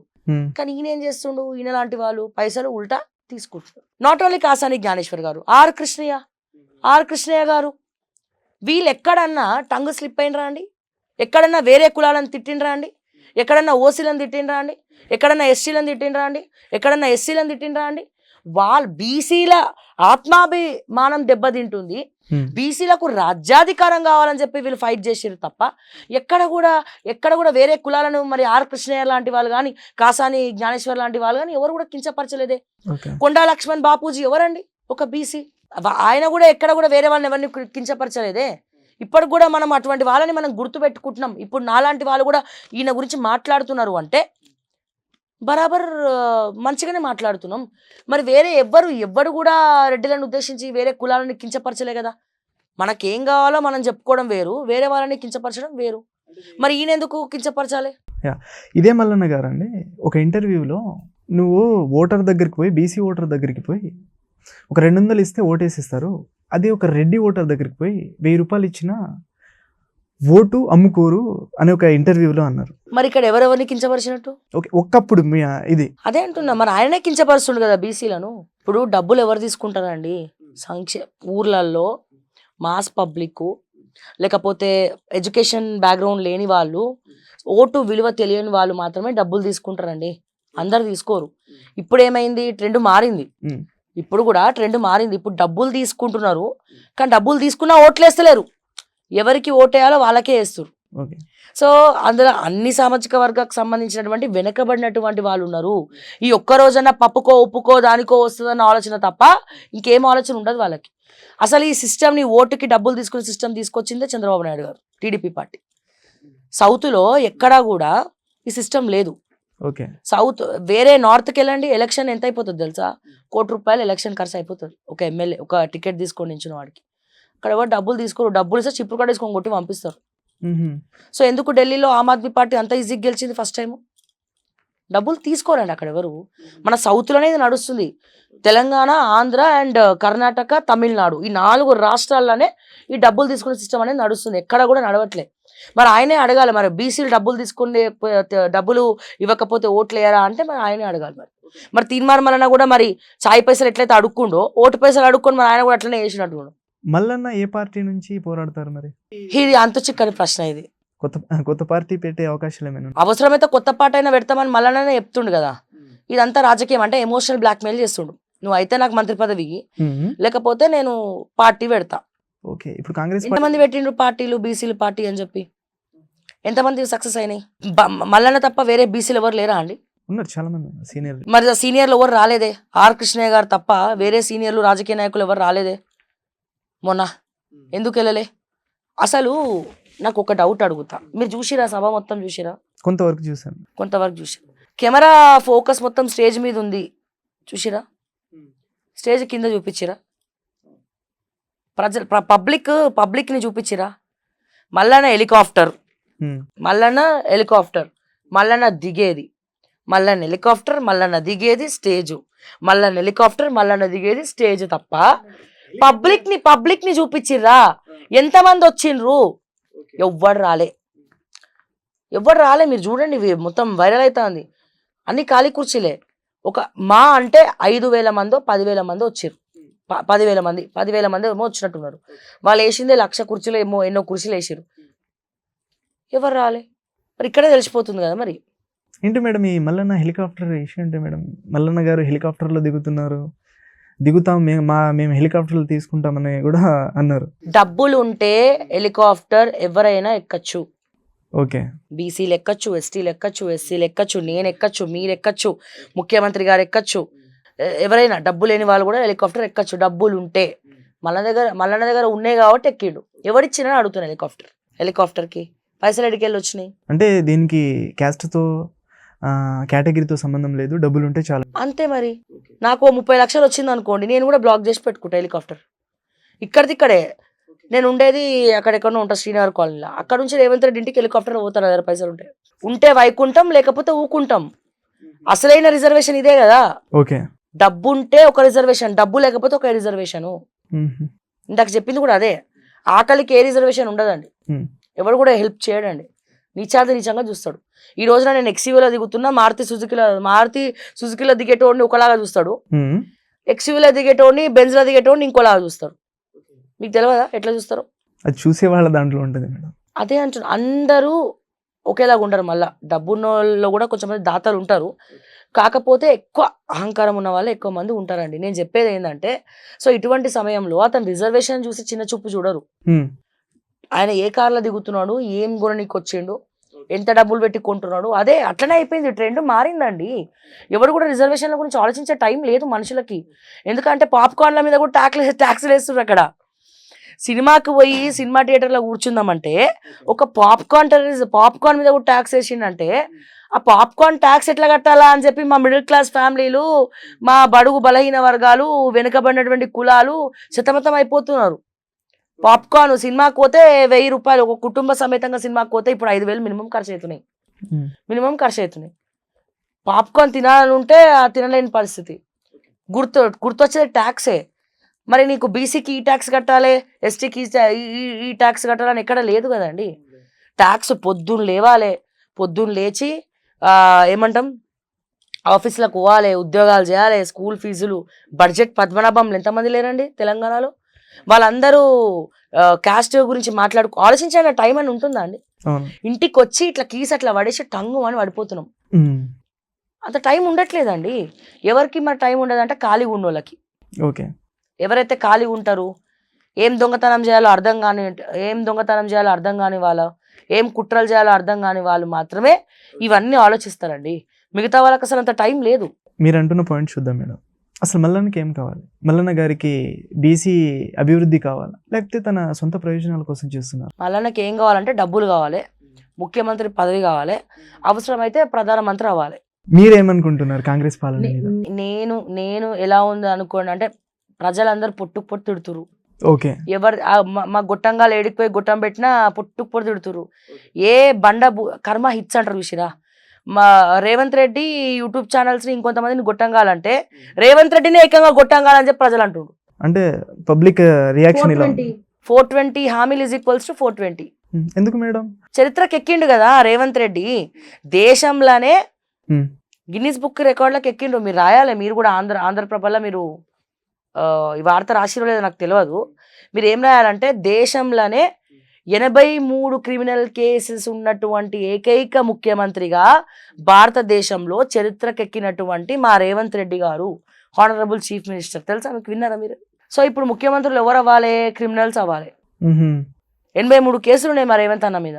ఒక క్రిమినల్ తెలంగాణ సీఎం అయ్యారని చెప్తున్నారు. అంతే మరి. దావోజ్ మీటింగ్ లో 1,70,000 కోట్లు పెట్టుబడి తీసుకొచ్చిండు, గురువుని మించిన శిష్యుడు అయ్యారని ప్రచారం జరిగింది. నేను వెళ్ళిపోతా. ఏంటి రాలేదంట? నేను వెళ్ళిపోతా. ఏం ప్రశ్న అండి అది? మీకు తెలిసి అడుగుతారా, తెలియక అడుగుతారా? నాకు అర్థం కాక అంటే చెప్తున్నారు మేడం. ఏడొచ్చిందండి 170,000. నాకు భయం అవుతుంది. ఒక్కసారిగా నాకు హార్ట్ అటాక్ వస్తుందేమో అని భయమైంది నాకు. ఎక్కడున్నాయండి పెట్టుబడులు? చూపియండి. హోస్టింగ్లు కూడా పెడుతున్నారు సిటీలో. ఇప్పుడు నేను అడుగుతా, కాల్ సెంటర్లు ఉన్నాయా అండి తెలంగాణలో? పనిచేస్తున్నాయా? కాల్ సెంటర్లకు విలువ ఉన్నదా తెలంగాణలో? అసలు తెలంగాణ కాదు, భారతదేశ వ్యాప్తంగా ఒక పక్కన ఆర్టిఫిషియల్ ఇంటెలిజెన్స్ పరుగులు తీస్తూ ఉంటే, ఇంకా మనం కాల్ సెంటర్ల దాకా ఆగిపోయినాం ఏందండి? అంటే ఇప్పుడు మైక్రోసాఫ్ట్ కాల్ సెంటర్ ఎప్పుడో తీసేసిండ్రు. అవును. ఎప్పుడు? నాకు తెలిసి 12 ఏళ్ల క్రితమే ఆ ట్రెండ్ మారిపోయింది. వీళ్ళు తీసుకొచ్చినవన్నీ ఫేక్ కంపెనీలు, కాల్ సెంటర్లు. మరి ఏడున్నాయి? మళ్ళీ దానికోసమట ఈ మహానుభావులు శ్రీధర్ బాబు ఈయన చెప్తాడు, దానికోసమట వీళ్ళట ఒక ఏదో సిటీ మళ్ళీ ఏర్పాటు చేస్తారట రైతుల దగ్గర భూములు తీసుకొని. ఏం సిటీ మేడం? ఐటీ సిటీ అన్నారు కదా వీళ్ళు. ఓకే, మొత్తం ఐటీ పార్క్ ఏర్పాటు చేసేట. ఇప్పుడు ఉన్న ఐటీలు సరిపోలే మన హైదరాబాద్ లో. ఇప్పుడు మన స్పెసిఫికల్ గా ఐటీ పార్క్ ఏర్పాటు చేసేట వీళ్ళకి ల్యాండ్లు ఇస్తారట, భూములు ఇస్తారట. దాని పేరు చెప్పుకొని మళ్ళీ వాళ్ళ అన్నదమ్ములు ఇంకో 2 భూములు రాసుకోవచ్చని వీళ్ళ ప్లాన్. మరి ఏందో తెలియదు కానీ అసలు మీరు నమ్ముతున్నారు 170,000 చూపిమనండి పెట్టుబడులు. ఎక్కడున్నాయి? ఒక పక్క నారా చంద్రబాబు నాయుడు గారు ఆంధ్రాకి దావోస్ వేటి మీద ఎంఓఎల్ చేసుకున్నారు తెలుసా మీకు? అతిపెద్ద భారతదేశంలోనే కని విని ఎరగనటువంటి, ఎక్కడా లేనటువంటి డేటాబేస్ సెంటర్లను ఆంధ్రప్రదేశ్కి తీసుకురావడం కోసం ఎంఓయు చేసుకున్నాడు. ఒక్కసారి ఇప్పుడు ఆ డేటాబేస్ సెంటర్ ఏఐ టెక్నాలజీ తోటి ఆ డేటాబేస్ సెంటర్లు గనక ఆంధ్రప్రదేశ్ లోకి వచ్చిందంటే, ఆల్రెడీ ఎంఓఏలు అయిపోయినాయి, ఇక రేపో మాపో రావడే ఆలస్యం తెలుసా. ఆ డేటాబేస్ సెంటర్ వస్తే మన హైదరాబాద్ కూడా వనికిరాదు. చరిత్ర పుటంలో ఆంధ్రప్రదేశ్ నిలిచిపోతుంది. దేశవ్యాప్తంగా చెన్నైలో ఉన్నటువంటి కంపెనీలు, బెంగళూరు, హైదరాబాదు ఇవన్నీ కొట్టుకపోయి ఇక జై బోలో అమరావతి అంటారు, జై బోలో ఆంధ్రప్రదేశ్ అంటారు. నెంబర్ 1 డేటాబేస్ సెంటర్స్, అతిపెద్ద డేటాబేస్ సెంటర్స్. మీకు ఏం కావాలంటే అది నేను ఇస్తా. దానికోసం పెద్ద ఇంటర్నేషనల్ లెవెల్లో రోడ్ వేస్ ప్లాన్ చేసిండు చంద్రబాబు. రోడ్ వేస్ ఇస్తామని చెప్పిండు వాళ్ళకి. తర్వాత ఇప్పుడు సముద్రం ఉంది కాబట్టి మీకు ఇది కూడా లైక్ సముద్రం నుంచి కూడా ఏర్పాటు చేస్తాం, మంచి బోట్స్ కూడా ఏర్పాటు చేస్తాము. రకరకాలుగా ఒక మంచి అన్ని కూడా ఒక ప్రజెంటేషన్ రెడీ చేసి మీటింగ్లలో ఎంఓయూలు చేసుకున్నాడు. ఇప్పుడు రేపు అవన్నీ వస్తే ఆంధ్రప్రదేశ్లో మనం నేలకు చూడాల్సిందే. నెంబర్ 1 అవుతుంది. ఇప్పుడు డేటాబేస్ వచ్చినాక చెప్తున్నా, రాకముందు నేను ఇంకా మాట్లాడట్లే. బట్ ఎంఓయూలు అయితే అయిపోయినాయి. అది కనుక ఆంధ్రప్రదేశ్కి వస్తే మరి గురువు అంటావు, శిష్యుడు అంటావు, మరి చూసి నేర్చుకోవయ్యా. నువ్వు నిజంగా శిష్యుడు అయితే గురువు నడిచినటువంటి బాటలో నడవాలి కదా. అదే చేశారు కదా ఇప్పుడు. అదే ఆ బాటలో ఆయన నడవకుండా టాటా చెప్పుకొని పోతుండు రేవంత్. కాంగ్రెస్ ప్రచారం చేస్తుంది కదా మేడం, 170,000 కోట్లు తీసుకొచ్చాం, ఎన్నడూ లేని అభివృద్ధి చేస్తామా, నాట్ ఓన్లీ హైదరాబాద్, వరంగల్. నేను కూడా మా ఆఫీస్లో ఒక టైపిస్ట్ ని పెట్టుకొని ఒక ప్రింట్ తీసి ఇగో పలానా మైక్రోసాఫ్ట్ కంపెనీ నేను తీసుకొస్తున్నా అంట. అది వాల్యుబుల్ అండి? వాళ్ళు చేసేది కూడా గదే కదా. మీరు నేను అన్నానని కాదండి, కావాలంటే అంత డేటా తీసి పెడతా, ఏమేమి కంపెనీలు వస్తున్నాయో మీరు గూగుల్లో సెర్చ్ చేయండి. ఓకే, ఈ క్వశ్చన్ అడగడానికి కూడా మీరు భయపడతారు నెక్స్ట్ టైం మీరు సెర్చ్ చేస్తే. కాల్ సెంటర్లు అనేది ఎప్పుడో వెళ్ళిపోయినాయి.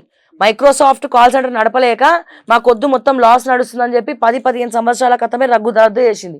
వీళ్ళు పోయి మాట్లాడుకున్నటువంటి ఏందని కాల్ సెంటర్ మాట్లాడుకున్నారు.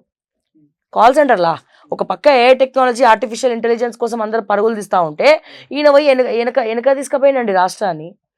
వెనకబడిపోయింది మన తెలంగాణ. ఇప్పుడు వెనకకి వెళ్ళిపోతుంది.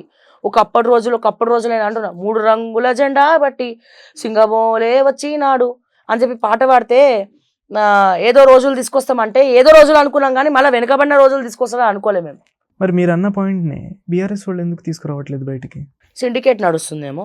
అంటే బీఆర్ఎస్ వాళ్ళు మాట్లాడాలి కదా. ఇంత పెద్ద అంటే కాల్ సెంటర్లు 170,000 కోట్లు ఏం లేవు, కాల్ సెంటర్లే వచ్చినాయి అని మీరు అన్నారు. ప్రెస్ మీట్ పెట్టినట్టున్నారు కదా వాళ్ళు. ఎవరో క్రిషాంక్ అనే person, BRS social media leader Krishank. తర్వాత కేటీఆర్ గారు కూడా ప్రెస్ మీట్ పెట్టినట్టున్నారు. వాళ్ళు ప్రెస్ మీట్ పెట్టినాక కూడా మాస్ ఫోటోలో క్వశ్చన్ చేస్తుంటే ఆయన అప్పటి వరకు కూడా ఏమేమి వస్తున్నాయి అనేది ఇప్పటికి కూడా వెబ్సైట్లు ఉండవు చూడండి మీరు. ఒకసారి ఐటీ సెక్టార్లో ఏమేమి కంపెనీలు వచ్చినాయి, దావోస్ ఐటీ సెంటర్స్ ఏం తీసుకొచ్చారని సెర్చ్ చేస్తే మీకు గూగుల్ ఏం చెప్పదు. అదే జనాలు కూడా అదే ఆలోచిస్తున్నారు. ఏం లేవు.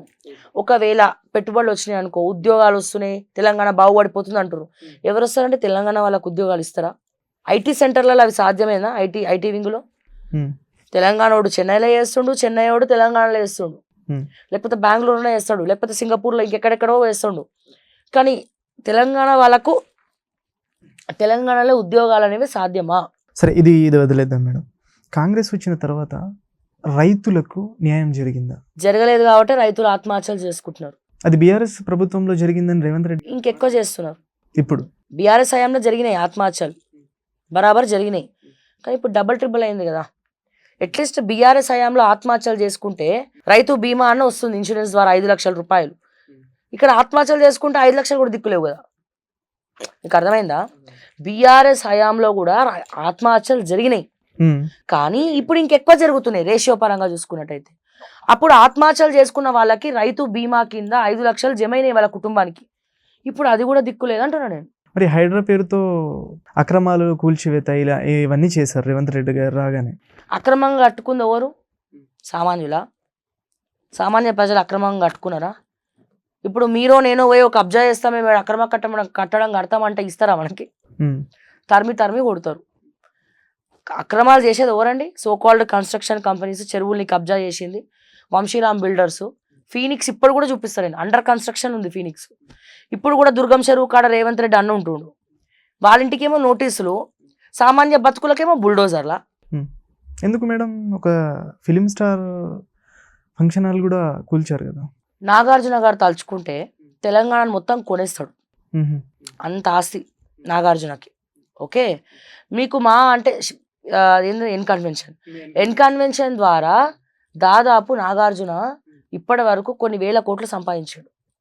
ఒక్క రోజు 1 గంట బుక్ చేసుకోండి ఎన్ కన్వెన్షన్, అదంతా కూడా రేకుల షెడ్లు ఏసీలు మా అంటే 50 తిప్పి ఒక 50 కోట్లు కూడా నాగార్జునకు లాస్ అయి ఉండదు. నాగార్జున దగ్గర బేరసారాలు పెట్టలేదు అడగమని నిరూపిస్తా నేను. రేవంత్ రెడ్డి గారు నాగార్జున దగ్గర బేరసారాలు పెట్టి పైసలు తీసుకోలే, గదే పైసలు తీసుకపోయి మహారాష్ట్రలో ఖర్చు పెట్టలే, మూటలు పంపియలే ఎస్ఎస్సికి. మళ్ళీ తర్వాత ఎందుకు అయిపోయింది మరి? ఎన్కన్వెన్షన్ అక్కడే ఉంది కదా, కొత్తగా మంచి ఇంకా కొత్త కాంప్లెక్స్ కట్టుకుంటున్నారు వాళ్ళ ఎన్కన్వెన్షన్లో, కడుతుర్రు ఆల్రెడీ. అంటే న్యాయం జరగలేదంట కేవలం అందరినీ భయభ్రాంతులకు గురి చేసి పైసలు తీసుకోనికే వచ్చిండ్రు అంటారు. ఒక సామాన్యుల ఏడుపులు తప్ప ఇంకెవరివైనా కనబడ్డాయా? ఇప్పుడు అటువంటి దానివల్ల ఇప్పుడు హైడ్రాకి నేను వ్యతిరేకం కాదు, కానీ సామాన్యుల బతుకుల్లో మిడిల్ క్లాస్ వాళ్ళు ఇల్లు కట్టుకోవడం అనేది ఒక సామాన్యుడికి కళ. ఇచ్చా అన్నారు ఇప్పుడు ఎవడిచ్చిండండి, ఎక్కడిచ్చిండండి ఇల్లు? ఎవడిచ్చిండండి? ఎవ్వడు ఇవ్వలేదు. కేసీఆర్ గారు కూడా డబుల్ బెడ్రూమ్ ఇవ్వలే, కట్టి పెట్టిండు అంతే. ఇవ్వలే ఇప్పటి వరకు కూడా. అవి ముట్టుకుంటే ఇట్లా పడిపోతున్నాయి. ఎవరు ఇంకా ఇవ్వలేదు డబుల్ బెడ్రూమ్లు. అప్పుడు ఎవరో ఒక దగ్గరనో 2 నియోజకవర్గాల్లో ఇచ్చిర్రు. ఇచ్చిన దాంట్లో సగం మంది బీఆర్ఎస్ కార్యకర్తలే తీసుకురు. కానీ అసలు సిసలైనటువంటి లబ్ధిదారులకు ఎవరికి కూడా డబుల్ బెడ్రూమ్ రాలేదు. ఇప్పుడు వీళ్ళు కూడా ఇస్తాం రాజీవ్ ఇల్లు కట్టిస్తాం, భూమి ఉన్నోడికి ఇల్లు కట్టిస్తాం అంటారు. జాగో చూపి అంటే ఇల్లు కట్టుకోనికి డబ్బులు ఇస్తాం అంటారు. ఎవరికి ఇస్తలేరు, ఎక్కడిస్తారు? సొంతింటి కళ వీళ్ళు రెక్కలు ముక్కలు చేసుకొని లోన్లు తీసుకొని బ్యాంకులలో కొనుక్కుంటే ఎవరో వచ్చి బుల్డోజర్ పెట్టి ధ్వంసం చేస్తే ఎక్కడ పోవాలండి వాళ్ళు? అంటే మూసీని సుందరీకరణ చేద్దామనే ప్లాన్లో ఉన్నారని చెప్పారు. ఒక పద్ధతి ఉంటుందండి, ఒక పద్ధతి లేదు వీళ్ళకి, ఒక పాడు లేదు, ఒక తెలియదు. ఆఫ్ నాలెడ్జ్ అంటారు, ఆఫ్ నాలెడ్జ్ స్టూడెంట్స్. అన్నీ తెలిసినోడు ఓకే, ఏం తెలియనోడు ఓకే, తెలియనోడితోటి మనం ఏం చేయలేం. ఇప్పుడు మూసీ సుందరీకరణ చేయాలంటే మూసీలకి ఫస్ట్ వచ్చే కంపెనీ ఏందండి? ఇండస్ట్రీస్. ఇప్పటికి కూడా వస్తుంది. ఫస్ట్ ఆ ఇండస్ట్రీస్ నుంచి వచ్చే కంపెనీ ఆపాలి కదా. డైరెక్ట్ వచ్చి బుల్డోజర్ పెట్టి డిషుమ్ అని పగలు కొట్టేస్తావా ఇల్లని? ఫస్ట్ ఏం చేయాలి? Step 1, step 2, step 3, step 4. ఆయన కళ అన్నారు కదా మేడం, రేవంత్ రెడ్డి గారి కళ అదే. కళనా? ఆయనే అన్నారు. అంటే ఏంది? సామాన్యుల్ని బతకనీయకుండా ఉండడమా? కళ అన్నప్పుడు కళని సాకారం చేసుకోవయ్యా, ఓడొద్దన్నాడు. ఏ రకంగా సాకారం చేసుకోవాలి? నువ్వు ఎట్లా సాకారం చేసుకోవాలా? ఫస్ట్ ఇండస్ట్రీస్ నుంచి వచ్చే కంపెనీ నువ్వు రాకుండా చూసుకోవాలి. సెకండ్ స్టెప్లో మూసీ నది ఎక్కడెక్కడైతే ఉందో అక్కడ పుడికలు తీయాలి. దాన్ని అంటాం మేము సుందరీకరణ అని. అవి ఏం చేయకుండా డైరెక్ట్గా వచ్చి జనాలని భయపెట్టించేసి ఎక్కడ మూసీ దగ్గర ఓడి ఉండద్దు, ఇల్లు ఖాళీ చేయండి, మీకు వచ్చి నోటీస్ పెడతామంటే భయభ్రాంతులకు గురిగారా అండి? రామ్ గారు గుండె నిండా చేసుకొని మంచిగా పడుకుంటే సడన్గా వచ్చి ఇల్లు కూలిపోతుందంటే ఎవరికి ఉంటుందండి భయము? కష్టపడి కట్టుకున్నారు, బ్యాంకులు లోన్ ఇచ్చినాయి. బ్యాంకు వాళ్ళు ఏమంటారు తెలుసా? మీరు లోన్ కట్టకపోతే మీరు మోసం చేసినారు, చీటీ చేసినారు అని చెప్పి కేసు పెడతామని ఉల్టా వీళ్ళనే బెదిరిస్తున్నారు. బ్యాంకు వాళ్ళ మధ్యలో ప్రభుత్వం మధ్యలో నలిగిపోతున్నారు మిడిల్ క్లాస్ ఫ్యామిలీలు, పేదోళ్ళంతా. కాంగ్రెస్ అంటే సామాన్యులకు అభయహస్తం, ఇందిరమ్మ రాజ్యం, సామాన్యులకు పెట్టింది పేరు. సామాన్యులకు కొంగు బంగారంగా ఒకప్పుడు కాంగ్రెస్ పనిచేసింది. ఇప్పుడు అదే కాంగ్రెస్ పార్టీ సామాన్యుల జీవితాలను సర్వనాశనం చేయబోతుంది. సరే, ఇప్పుడు లండన్ లో ఉన్నటువంటి ఏదో కాలువని చూసి ఏదో రివర్ ని చూసి ఇక్కడ కూడా మూసినట్లే చేస్తాడట. మరి లండన్ లో ఎడ్యుకేషన్ అద్భుతంగా ఉంది, ఫ్రీ ఎడ్యుకేషన్ ఉంది. లండన్ లో ఎక్కడ కార్పొరేట్ వ్యవస్థ లేదు. లండన్ లో హాస్పిటాలిటీ చూడు, మరి అట్లనే చేయి ఇక్కడ కూడా. ఇప్పుడు కేవలం నువ్వు డబ్బులు వచ్చే విషయంలోనేమో లండన్ చూసి ఫాలో అవుతా అంటావు, మరి అక్కడ వ్యవస్థను ఇక్కడికి ఎందుకు తీసుకురావు? అక్కడ పిల్లలు ఎట్లా చదువుకుంటారో ఇక్కడ తెలంగాణ పిల్లల్ని ఎందుకు చదివిపోయావు? ఎందుకు గురుకులాల్లో ఆత్మహత్యలు చేసుకుంటున్నారు? ఎందుకు ఫుడ్ పాయిజన్ అయ్యి పిల్లలు రోడ్డు మీద పడుతున్నారు అని చెప్పి నేను అడుగుతున్నా. నిన్న కూడా బాలానగర్లో ఒక గురుకులాల్లో విద్యార్థిని ఆత్మహత్య చేసుకోరు, కానీ ఆత్మహత్య కాదు, హత్య. అది హత్య. మరి ఏం చేస్తున్నారు వీళ్ళు?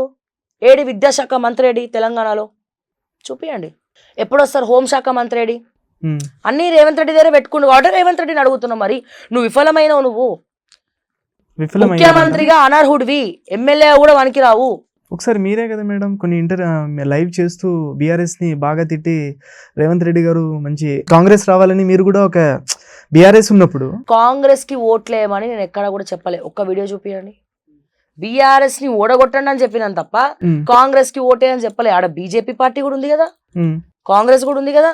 నువ్వు బీఆర్ఎస్ కి తప్ప ఎవరికన్నా ఓటే అన్నాం, కానీ వాళ్ళకన్నా 8.0 వర్షం తోటి ఇట్లా చేస్తారని మాకేమేమైనా కలగనమా? ఇప్పుడు అందుకే కదా ఇప్పుడు నేను ఎక్కడ కూడా బీఆర్ఎస్ లో వ్యక్తిగత కక్షలు ఎక్కడ కూడా పెట్టుకోలే.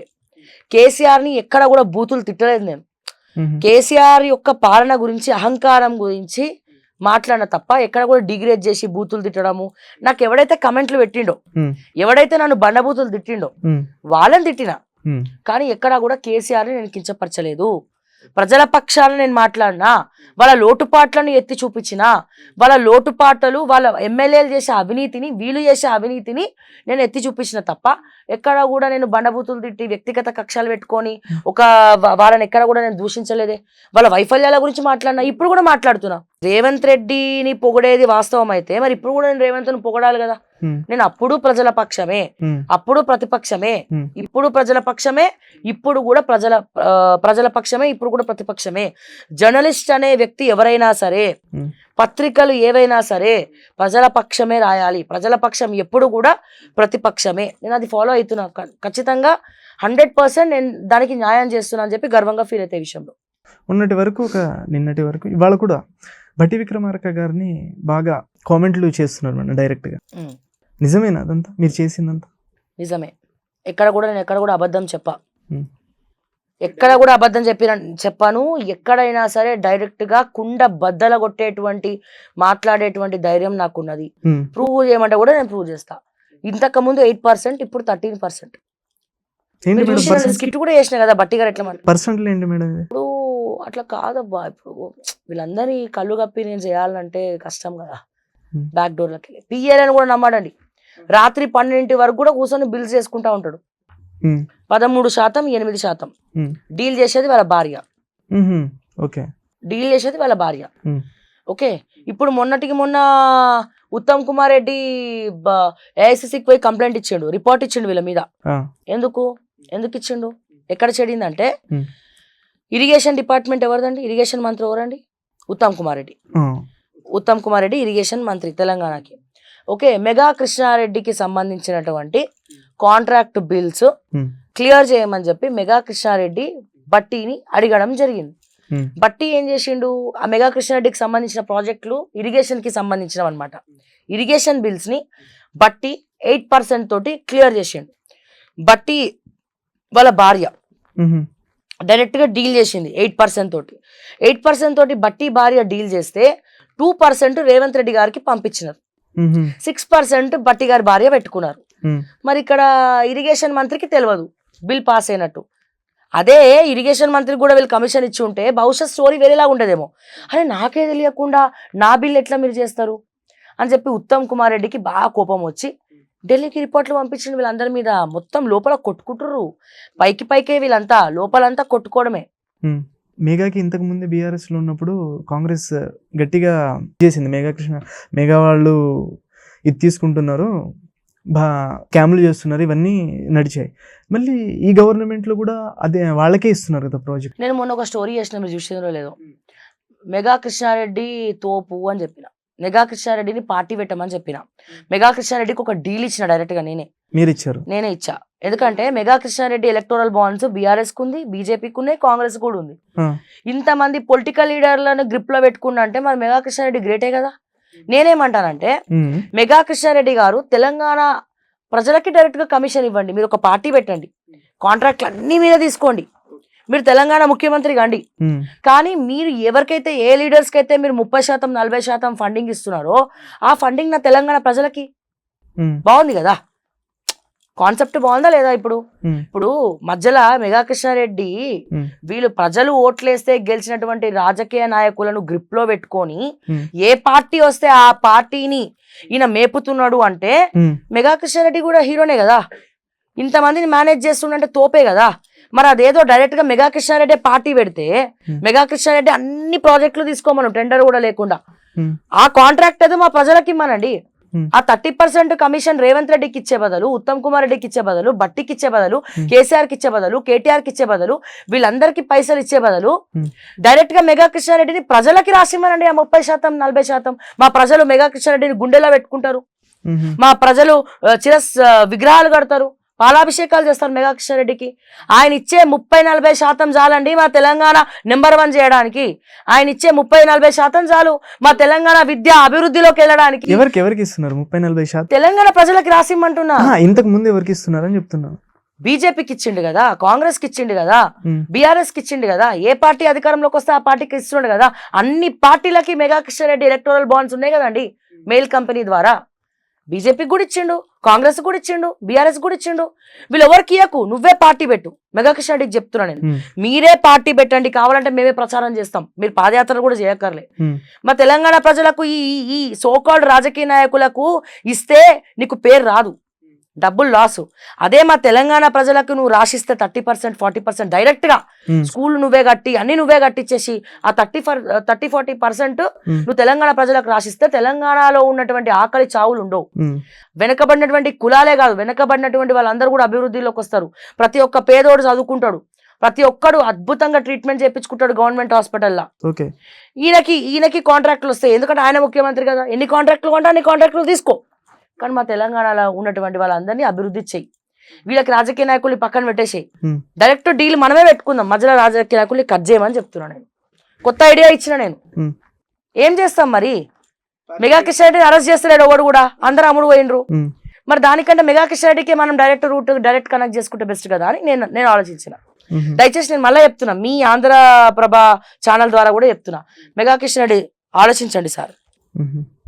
ఒకవేళ మెగా కృష్ణారెడ్డి పార్టీ పెడితే దాంట్లో మీ పొజిషన్ ఏమైనా ఉంటుందా?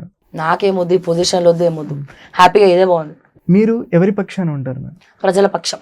ఏ పార్టీ తరపున లేరు? ఏ పార్టీ కాదు. ఇప్పటి వరకు ఎక్కడైనా నేను వన్ సైడ్ మాట్లాడానా? ఎక్కడ మాట్లాడాలి? అంటే ఒక యూట్యూబ్ ఛానల్ స్థాపించి ఎవరి దగ్గర డబ్బులు ఆశించకుండా ఎలా నడుపుతున్నారు? ఎవరి దగ్గర వాస్తవానికి నేను డబ్బులు ఆశించలేదు. ఇప్పటి వరకు నా సొంత ఇన్వెస్ట్మెంట్లే నేను పెట్టినా. మా పేరెంట్స్ నాకు కొంచెం హెల్ప్ చేశారు. జీరో నుంచి నేను స్టార్ట్ చేసా. ఫస్ట్ ఒక కెమెరా, ఒక జీరో నుంచి. ఆఫీస్ కూడా నాకు లేదు, ఎందుకంటే నేను రేడియో జాకీ యాక్చువల్ గా.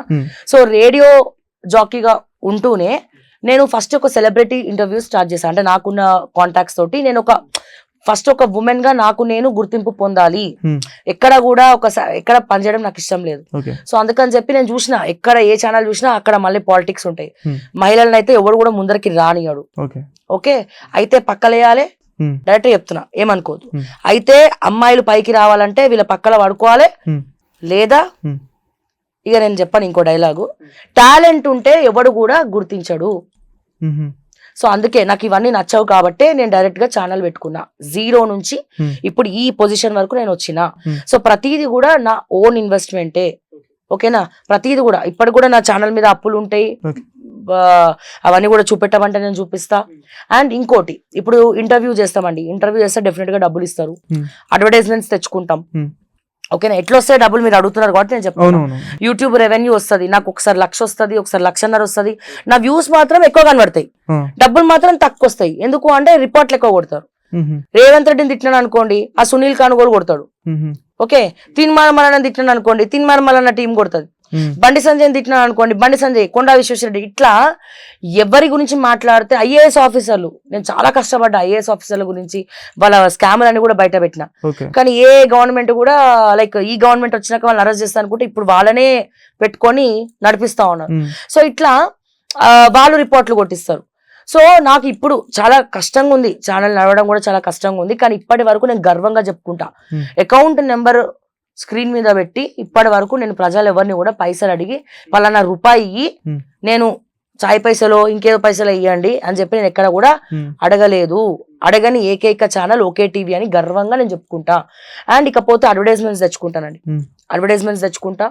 అండ్ ఇది కాకుండా డిజిటల్ మార్కెటింగ్ చేస్తాం మేము.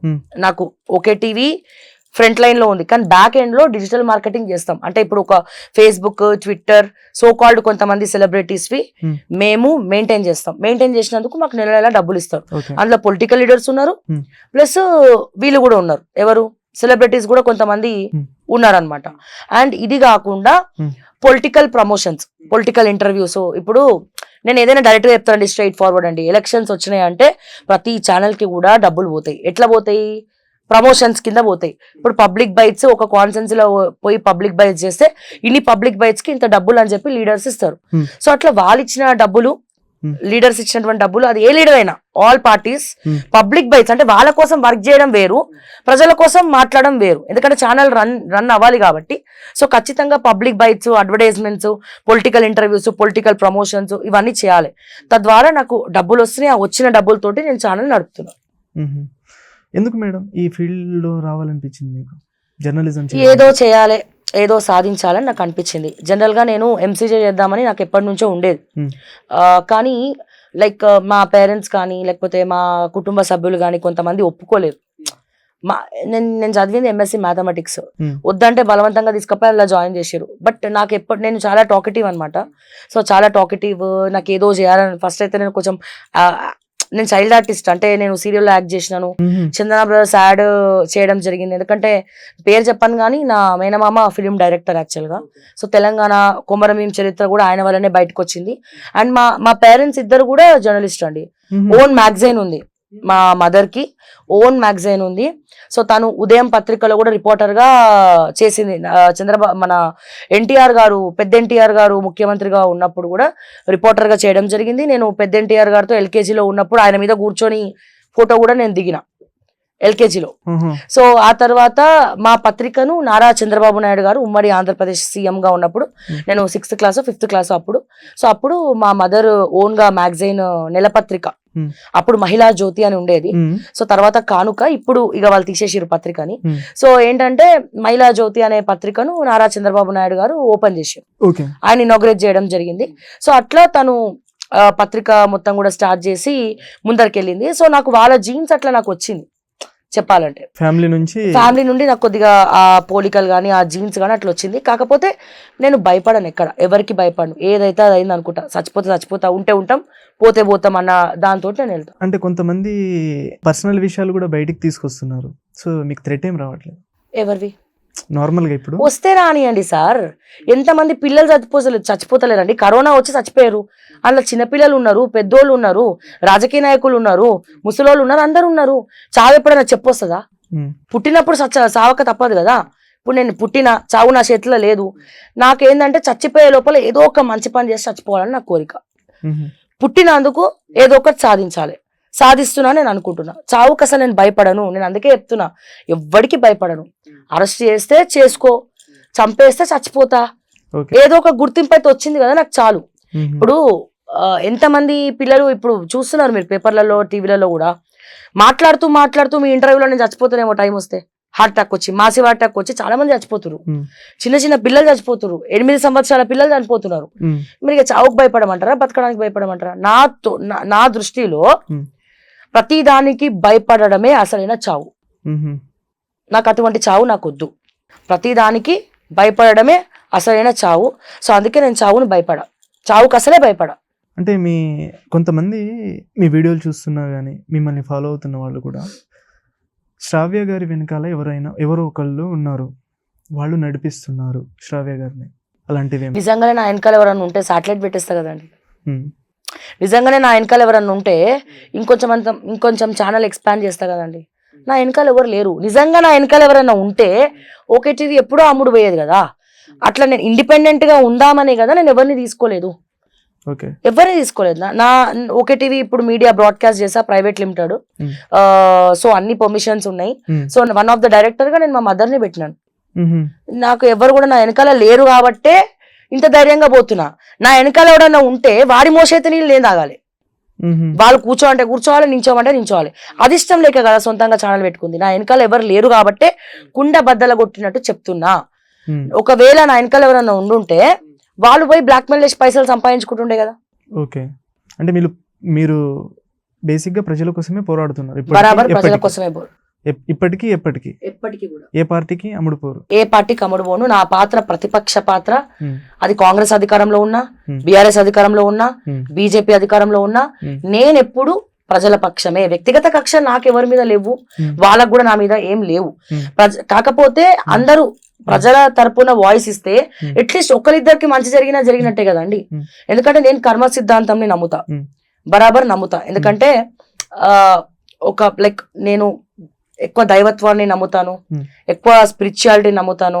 సో కర్మ అనేది బూమరాంగ్. కర్మ అనేది బూమరాంగ్. మనం ఏదైతే చేస్తామో అదే మనకి మళ్ళీ తిరిగి వస్తుంది. సో అందుకే నేను జాగ్రత్తగా ఆచి తూచి నేను అడుగేస్తా. ఎక్కడ కూడా ప్రజా వ్యవహారాల్లో ప్రజల విషయంలో గానీ నేను ఎక్కడ కూడా ఎవరి దగ్గర డబ్బులు తీసుకోలేదు, నేను ఎక్కడ కూడా అమ్ముడు పోలేదు. ఓకేనా?